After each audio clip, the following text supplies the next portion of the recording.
खुलुमबाय लोगोफोर गिबियावनो बर'सा देरहासार इउटिउब चेनेल जानानै नोंथांमोनखौ बरायबाय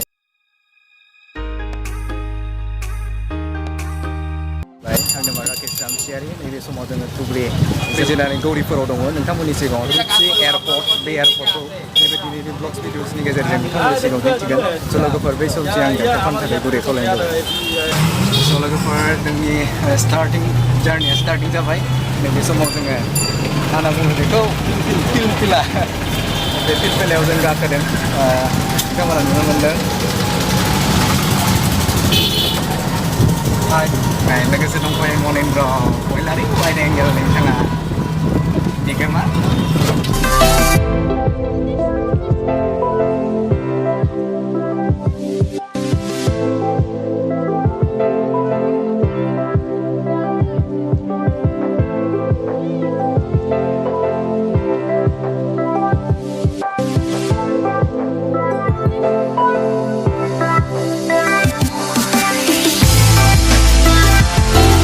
रुपसि एयारपर्टआ गौरीपुर जायगानिफ्राय मेक्सिमाम बेयो 5 किल'मिटारनि गेजेराव जागोन बेयाव नोंथांमोना नैबे थांनाय फैनायनि राहा बेयो सरासनस्रायै नोंथाङा अट'जोंबो फैनो हायो आरो नोंथाङा नैबे फिलफिलानि गेजेरजोंबो नोंथाङा बे जायगासिम थांनो हागोन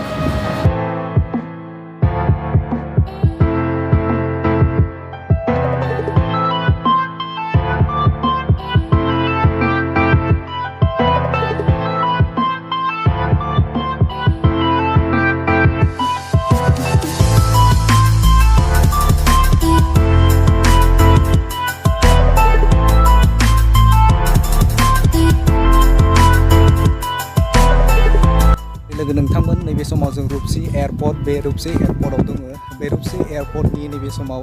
लेन्डिं जानाय थामहिनबा नैबे रानवे बे रानवेयाव दङ बेयो 2निफ्राय 5 किल'मिटार बे 5 किल'मिटार डिस्टेन्सआव बे जागोन स' लोगो नोंथांमोन बेयो नैबे रुपसि एयारपर्ट बे रुपसि एयारपर्टआ थांनाय नैबे सेकेन्ड वर्ल्ड वार नैथि विश्व जुद्ध बै समनिफ्रायनो बेखौ मोनसे आर्मि थाग्रा जायगा हिसाबाव बेखौ सायख'नाय जादों आरो बे जायगा हिसाबाव बे रुपसि एयारपर्ट बे रुपसि एयारपर्टखौ 1980 मायथाइ बे मायथाइयाव बेखौ माखासे रिजननि थाखाय दोनथ'नाय जादोंमोन नैबे समाव बे जायगाखौ रिकनस्ट्राक्सन खालामफिनदों नैबे 2018 नि एप्रिल मायाव आरो बेनि खामानिया सोलिगासिनो थ' लोगोफोर बे जायगानि गासै नुथायफोरखौ नोंथांमोननि सिगाङाव दिन्थिगोन माखासे सिकिउरिटि रिजननि थाखाय माखासे इनफरमेसनखौ बेवहाय होनो हानाय नङा आङो बे जायगाया जोबोद गुवार नोंथांमोना जायनि बे भिडिअ नोंथांमोननि सिगाङाव दिन्थिबायदों आङो बे जायगायाव मेक्सिमाम बेनि लेन्डिं प्लेस रानवे बे रानवेया जोबोद गिदिर नोंथांमोननि सिगाङाव आं बे रानवेखौ दिन्थिबाय आरोबाव नैबे अफिसियेल कनस्ट्राक्सन बे कनस्ट्राक्सना सोलिगासिनो स' लोगोफोर बे जायगाखौ नोंथांमोननि सिगाङाव आङो फारि फारि दिन्थिनो थाखाय आवगायदों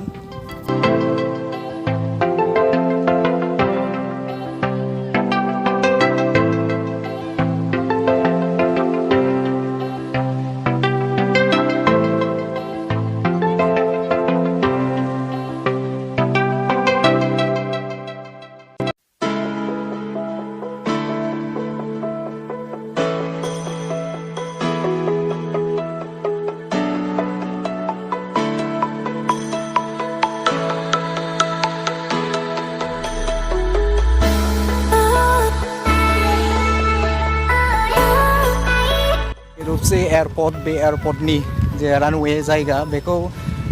जों दिन्थिगासिनो आंजों लोगोसे दंफायो नैबे जायगानिनो मानगोनां आदा बिथाङा जोंखौ दिनै रुपसि एयारपर्टनि गासै नुथायखौबो बिथाङा दिन्थिदों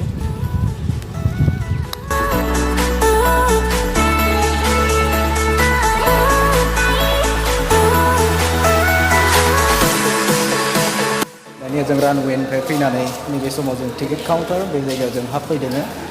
बेनि माखासे नुथायफोरखौ नोंथांमोननि सिगाङाव दिन्थिगोन दा बेनि अफिसियेल कनस्ट्राक्सन बे कनस्ट्राक्सना सोलिगासिनो बावैसो बेयो जाफुंसारगोन बेनि जे खामानि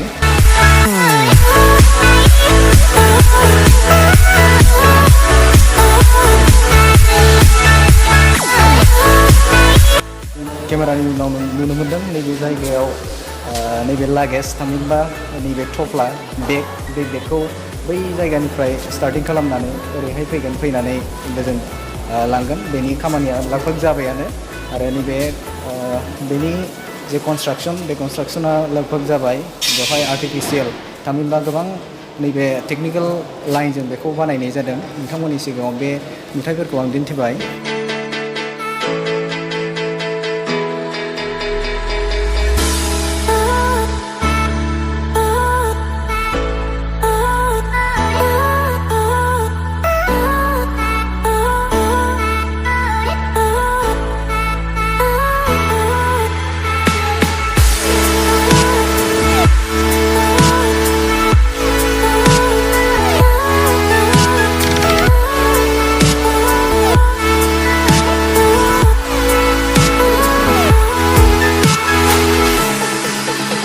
सेकेंड वर्ल्ड वार बे वर्ल्ड वाराव बे नैबे जायगाखौनो जे हाथियार लांलाय लाबोलाय आरो बेवहाय स्टक दोनथुमनाय बे दोनथुमनायनि थाखाय बे रुपसी एयारपर्ट बे एयारपर्टखौ बाहायदोंमोन।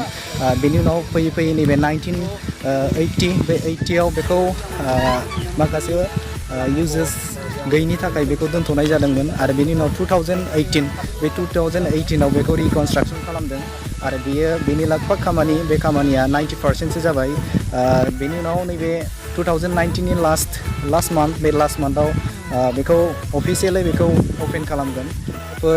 नैबे जायगायानो रुपसी एयारपर्ट बे एयारपर्टआ नैबे क'क्राझार जिल्ला बे क'क्राझार जिल्लानि खना जायगायाव दङ। माखासे मानसिफोरा बुङो बे जायगाखौ धुबरी जिल्ला बे धुबरी जिल्लायाव गोग्लैयो होननानै नाथाय आङो नैबे समाव ब्लग्स भिडिअसनि गेजेरजों बेखौनो बुंगोन बे नैबे रुपसी एयारपर्ट बे रुपसी एयारपर्टआ नैबे क'क्राझार जिल्ला बे क'क्राझार जिल्लायाव दङ आरो क'क्राझार जिल्लानि बेयो नियारेस्ट थामहिनबा खना साइडआव दङ। नोंथांमोना क'क्राझारनिफ्राय फैयोब्ला बेयो 71 किल'मिटार जागोन आरो नैबे धुबरीनिफ्राय नोंथाङा जुदि फैयोब्ला बे धुबरीनिफ्राय नोंथाङा फैयोब्ला मेक्सिमाम बेयो 15 किल'मिटारसो जागोन आरो नैबे धुबरीनि गौरीपुरनिफ्राय नोंथाङा जुदि फैयोब्ला बे रुपसी एयारपर्टसिम नोंथाङा नैबेहाय 5 किल'मिटार डिस्टेन्सनि गेजेराव बे जागोन आरो नोंथाङा बे गौरीपुरनिफ्राय नोंथाङा टेम्पु आरो नैबे फिलफिला जायखौ जों मा होनना बुंगोन नैबे बेटार रिक्सा बे बेटार रिक्साजों नोंथाङा फैनो हागोन। बेवहाय नैबे गौरीपुरनिफ्राय मेक्सिमाम नैबे 10 टाका बा 20 टाकानि गेजेराव नैबे रुपसी एयारपर्टसिम मोनफैगोन।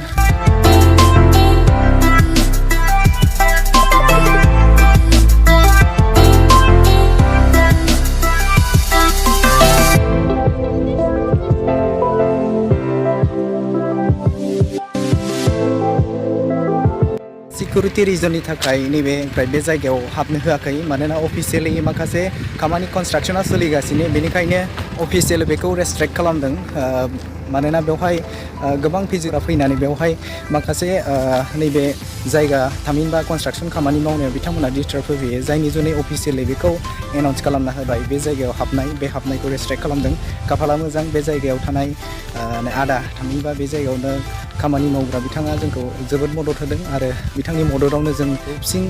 एयारपर्टनि लेन्डिं प्लेस बे प्लेसखौ नोंथांमोननि सिगाङाव दिन्थिबाय। नोंथांमोना जुदि भिडिअखौ मोजां मोनदोंब्ला अननानै साबस्क्राइब आरो शेयार खालाम। आंनि बे समाव बेखौनो बुंगोन जे आंनि जे बिमानि राव थामहिनबा बर' रावजों नोंथांमोननि सिगाङाव ब्लग्स भिडिअस खालामदों आरो बेयो नैबे क'क्राझार जिल्लानि बेन्दोङाव दङ। आंनि बे समाव बेखौनो बुंगोन जाखिनि आङो नैबेहाय आंनि रावजों जिखिनि डाटा नोंथाङा गुगोल मेपनि गेजेरजों नोंथाङा फैनो हागोन बे जायगायाव अब्ला नोंथाङा बे गुगोल मेपनि गेजेरजों नोंथाङा फैनानै बे जायगायाव थामहिनबा नैबे रुपसी एयारपर्ट बे रुपसी एयारपर्टआव फैनानै नोंथांखौ बे जायगानिफ्राय गुबुन जायगासिम नोंथाङा दावबायनो हागोन। थ' लोगोफोर नोंथांमोना जुदि आंनि ब्लग्स भिडिअसखौ मोजां मोनदोंबा अननानै साबस्क्राइब आरो शेयार खालाम। आङो नैबे समाव बेखौनो बुंगोन जे बे जायगायाव माखासे सिकिउरिटि रिजननि थाखाय भिजिटरखौ बन्द' खालामनाय जादों। बेनिखायनो नोंथांमोना फैयोब्ला नैबे समाव फैनाङा आरो लोगोसेनो बे मोनसे खावलायनो लुबैदों ओपेनिं जागोन ग्रेन्ड ओपेनिंनि उनावसो बे जायगायाव नोंथांमोना फैनानै जे नोंथांमोननि सुबिदा थामहिनबा बे जायगानिफ्राय गुबुन जायगासिम थांनायनि सुबिदा बे सुबिदाखौ लानो हागोन। नोंथांमोना जुदि बे जायगायाव फैयोब्ला गुगोल मेप आरो नैबे आङो आंनि डिसक्रिपसनाव बेनि माखासे डिटेल्स बे डिटेल्सखौ बेहाय आंनि रावजों बिमानि रावजों जाखिनि बाथ्रा बुंबाय थामहिनबा नोंथांमोननि सिगाङाव फोरमायबाय हयथ' बेयाव बबेबा मोनसे गोरोन्थि जानो हागौ बेनि थाखाय निमाहा बिबाय। आंनि बे समाव दिनैनि ब्लग भिडिअस खालामनाय बेखिनियानो। Thank you. स' स्टे टिउन नेक्स्ट भिडिअनि थाखाय बाय।